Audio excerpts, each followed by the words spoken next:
They called me the weak link, laughed when I couldn't keep up during training. But when bullets started flying and my squad was pinned down with nowhere to run, they weren't laughing anymore. Sometimes the person you least expect becomes the hero you never knew you needed. If you love stories about underdogs proving everyone wrong, you're going to want to stick around for this one. Hit that like button if you're ready for a story that'll give you chills, and don't forget to subscribe because we've got more incredible tales coming your way. My name is Riley, and 6 months ago, I thought joining Phoenix Squad was going to be the proudest moment of my life. I was wrong. It became the most humiliating experience I'd ever endured. You see, Phoenix Squad wasn't just any unit. They were the elite, the best of the best, and I was the charity case nobody wanted. The moment I walked into that briefing room, I could feel their eyes measuring me up and finding me lacking.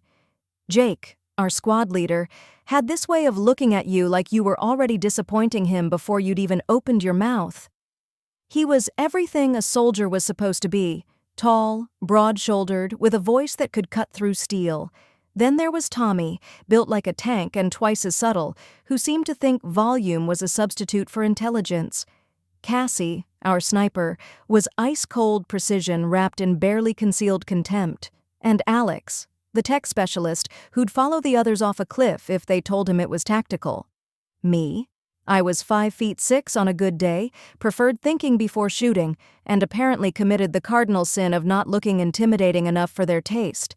From day one, they made it crystal clear that I didn't belong. The training was brutal, but not in the way you'd expect. Sure, the physical demands were intense. Mile runs in full gear, obstacle courses that seemed designed by someone who hated human anatomy, weapons training that left my shoulders screaming. But the real torture was the constant commentary from my teammates. Every stumble, every moment I needed to catch my breath, every time I approached a problem differently than they would, became ammunition for their ridicule. "Maybe you should transfer to supply duty," Jake suggested one afternoon after I'd struggled with a particularly heavy equipment pack. The others laughed like it was the funniest thing they'd ever heard. I just nodded and kept going, but inside, something was building. Not anger, exactly, but determination. A quiet, stubborn refusal to give them the satisfaction of seeing me break. The worst part wasn't the physical challenges or even the mockery. It was the way they excluded me from everything that mattered. Strategy discussions happened without me. They'd plan approaches to training exercises like I wasn't even there, then act surprised when I didn't know what they expected. It was like being invisible while simultaneously being the center of all their frustration. Tommy was the cruelest about it. After a particularly disastrous training exercise where I'd missed a critical timing cue because no one had bothered to brief me properly, he exploded. "You're going to get us all killed out there," he shouted, his face red with genuine anger. "This isn't some game. People's lives depend on us." Cassie nodded in agreement, her voice sharp as a blade. "Some people just aren't cut out for this. Maybe it's time to accept reality." I looked at each of them, these people who were supposed to be my team, my family in combat, and felt something shift inside me, not defeat, but clarity. "I won't let you down when it matters," I said quietly. The collective eye roll and laughter that followed told me everything I needed to know about what they thought of my promise, but promises I'd learned aren't made for other people. They're made for yourself, and I intended to keep mine, no matter what it took. 3 weeks later, we got our first real deployment. Not another training exercise or simulation, an actual mission with actual stakes. Intelligence indicated that enemy forces had captured critical data from one of our forward operating bases, and Phoenix Squad was tasked with infiltrating their compound and retrieving it before they could decrypt the information. Lives hung in the balance. Careers would be made or broken, and I was about to discover just how much my teammates' arrogance would cost us all. The briefing should have been our first warning sign. Jake strutted around that room like he was planning a casual weekend trip instead of a dangerous extraction operation. "This'll be simple," he declared, pointing at the tactical map with casual confidence. "We go in fast, grab the intel, and get out before they know what hit them." Tommy cracked his knuckles and grinned. Cassie just nodded, already mentally calculating shot angles. Alex fiddled with his equipment, looking pleased with himself. And me? Well, I got the assignment that told me exactly what they thought of my value to the team. "Riley, you hang back and watch our six," Jake said without even looking at me. "Keep an eye on our escape route and let us know if anyone's coming." Translation: stay out of the way while the real soldiers do the actual work. I wanted to argue, to point out that I'd studied the intel reports more thoroughly than any of them, that I'd identified 3 potential weak points in their plan, but I'd learned that speaking up only gave them more ammunition for their mockery. So I nodded and kept my observations to myself, even as a cold knot of unease settled in my stomach. The insertion went flawlessly, too flawlessly.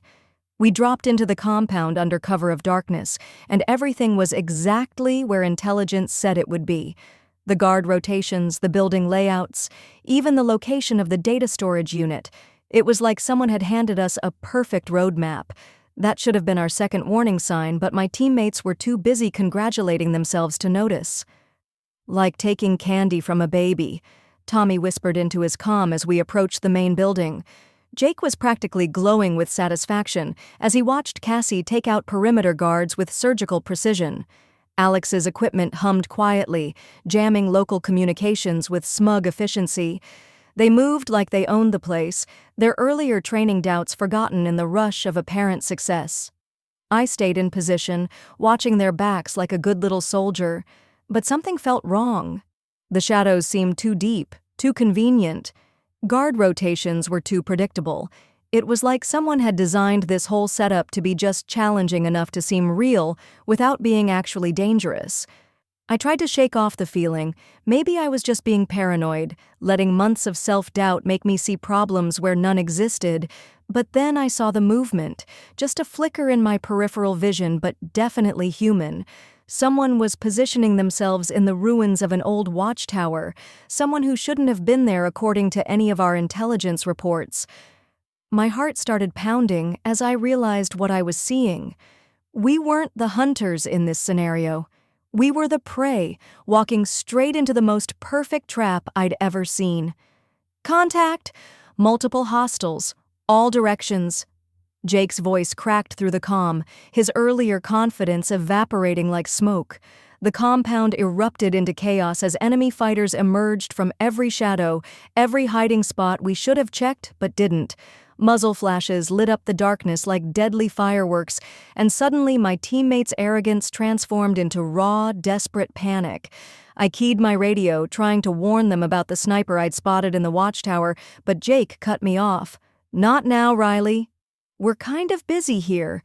The dismissal stung, but not as much as watching that sniper's bullet shatter the wall inches from Tommy's head.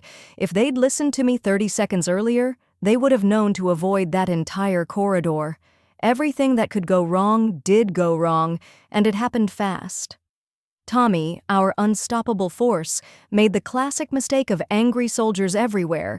He tried to charge a fortified position instead of thinking it through. The burst of enemy fire that caught him in the shoulder sent him spinning behind a concrete barrier, clutching his arm and screaming curses that would have made a sailor blush. Blood seeped through his fingers, and for the first time since I'd known him, Tommy looked small and afraid. Cassie's precision shooting, the skill she'd always held over the rest of us like a crown, abandoned her when she needed it most. Her first shot went wide, giving away her position to counter-snipers who immediately started chewing up her cover with concentrated fire. I watched through my scope as she scrambled away from her carefully chosen vantage point, her expensive rifle damaged by shrapnel, her hands shaking as she tried to find another angle that didn't exist. Alex, our tech genius, discovered that all his sophisticated equipment was useless when enemy jammers turned his gadgets into expensive paperweights. The communications gear that was supposed to call for extraction? Static. The surveillance drones that should have given us tactical advantage? Crashed. He crouched behind rubble, frantically pressing buttons on devices that refused to respond, sweat dripping down his face as he realized we were truly on our own. But Jake's collapse was the worst to witness. Our fearless leader, the man who'd strutted into that briefing room like he owned the world, just froze. Not tactically, not strategically. He simply stopped functioning. When Tommy screamed for orders, Jake stared at him with empty eyes. When Cassie called for covering fire, he didn't respond. When Alex begged for direction, Jake's mouth moved but no words came out. The weight of command, the responsibility he'd worn so casually during peacetime, crushed him the moment real consequences appeared. They dragged themselves into a bombed-out building, wounded, scattered, and completely overwhelmed. What ammunition they had left wouldn't last 10 minutes against the forces surrounding us. Their radios were dead, their escape routes cut off, and their leader was having what looked suspiciously like a complete mental breakdown. "This is a disaster!" Jake finally exploded, his voice high and shrill with panic. "We're all going to die here! This is not how this was supposed to go!" Tommy, still bleeding, looked at his leader with disgust. "Where's your confidence now, hotshot? Where are all those brilliant strategies you were bragging about?" The team turned on each other like wounded animals, blame flying in every direction. Cassie snapped at Alex for his equipment failures. Alex fired back about faulty intelligence.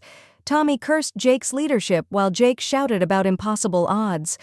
They were falling apart, and watching it happen felt like watching a family destroy itself.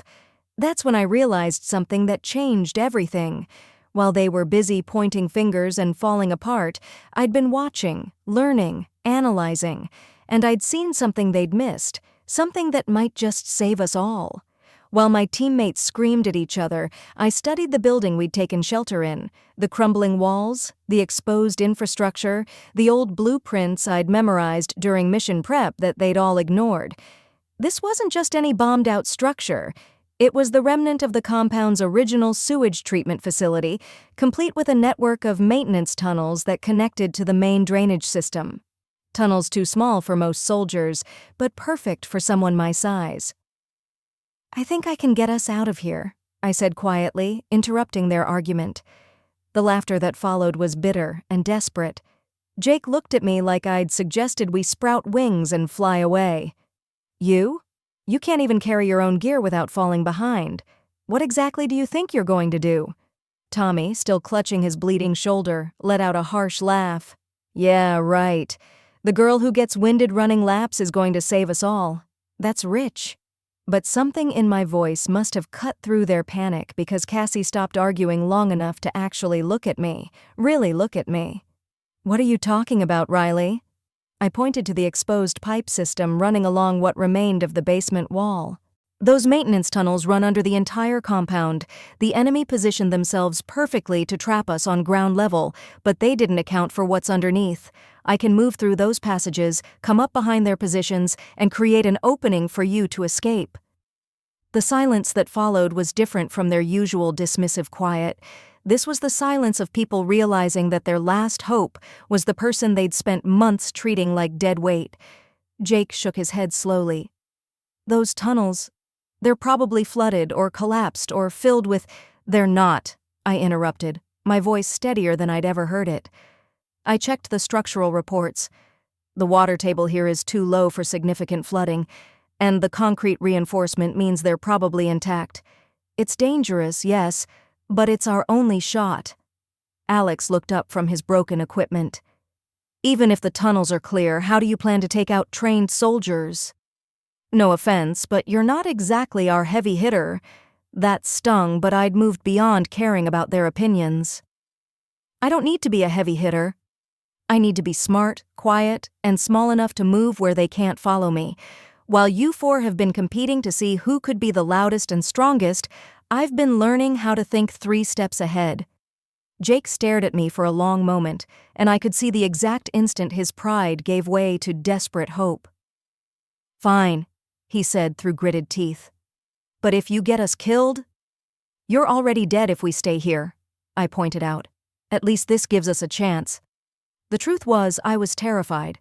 My hands were shaking as I stripped down to essential gear, my heart hammering against my ribs as I approached the entrance to those dark, unknown tunnels. But for the first time in months, my teammates weren't looking at me with contempt or dismissal. They were looking at me like I might actually be their salvation. And maybe, just maybe, I was. The tunnel entrance was exactly as narrow as I'd calculated, too small for Tommy or Jake, but perfect for someone they'd always seen as too small to matter. As I slipped into the darkness, I heard Cassie whisper something that made my chest tight with emotion. "Bring us home, Riley." For once, someone believed I actually could. What happened in those tunnels changed everything. Crawling through pitch-black concrete passages while enemy boots thundered overhead, I became someone I didn't know existed inside me. Every insult, every dismissal, every moment they'd made me feel small had actually been preparing me for this. To move where others couldn't, to think differently, to find solutions in spaces too cramped for their egos. I navigated by touch and memory, using the blueprints I'd studied while they'd been congratulating themselves on their natural talents. The tunnels led exactly where I'd calculated, emerging behind enemy positions with surgical precision. One by one, I disabled their communications, sabotaged their equipment, and created the chaos they needed to escape. Not through brute force or superior firepower, but through patience, intelligence, and the kind of quiet competence they'd never bothered to recognize. When I finally emerged from that final tunnel and coordinated their extraction using a captured enemy radio, when I covered their retreat and carried Tommy's wounded body to the helicopter while they stumbled behind me in shock, something fundamental shifted between us. The person they'd treated as dead weight had just saved their lives, and we all knew it. The flight back to base was the quietest I'd ever experienced with Phoenix Squad. No jokes, no bragging, no casual cruelty disguised as team building. Just 4 people staring at someone they were finally seeing clearly for the first time. Back in the debriefing room, Jake couldn't meet my eyes as he gave his report. When the commanding officer asked for details about the successful extraction, Jake's voice was quiet, almost broken. Riley found the solution when the rest of us had given up. She saved us all. The man who'd once suggested I transfer to supply duty was now recommending me for a commendation. Tommy, his arm in a sling, pulled me aside afterwards. His usual swagger was gone, replaced by something I'd never seen from him before. Humility. "I spent months telling you that you'd get us killed," he said, his voice rough with emotion. "But you're the reason I'm going home to my family tonight." "I was wrong about you, Riley. Dead wrong." Cassie's apology came in her typical precise, economical style, but it hit harder because of it. "You're the strongest person I know," she said simply, "not because you can lift the most weight or run the fastest mile. Because you stayed steady when the rest of us fell apart. That's real strength." Even Alex, who'd always followed the crowd, found his own words. "All our fancy equipment failed when we needed it most, but your brain never did. That's worth more than all the tech in the world." But it was Jake's final admission that meant the most, because it came from the person whose approval I'd once desperately wanted. "I thought leadership was about being the loudest voice in the room," he said, his earlier arrogance completely gone. "But you showed us what it really means. Sometimes strength isn't about how much you can lift, it's about how much you can carry when everything falls apart." As I sat there listening to their apologies and newfound respect, I realized something profound. I hadn't changed. Not really. The qualities that made me their salvation had always been there. They'd just been too blinded by their own assumptions to see them. They'd mistaken my quiet observation for weakness, my careful planning for hesitation, my different approach for inadequacy. But here's the thing about underestimating people. Eventually, life gives them a chance to prove you wrong. And when that moment comes, it doesn't whisper. It roars. They thought strength meant being the loudest voice in the room. But real strength is staying calm when everyone else is falling apart. It's not about proving you're better than others. It's about being there when they need you most.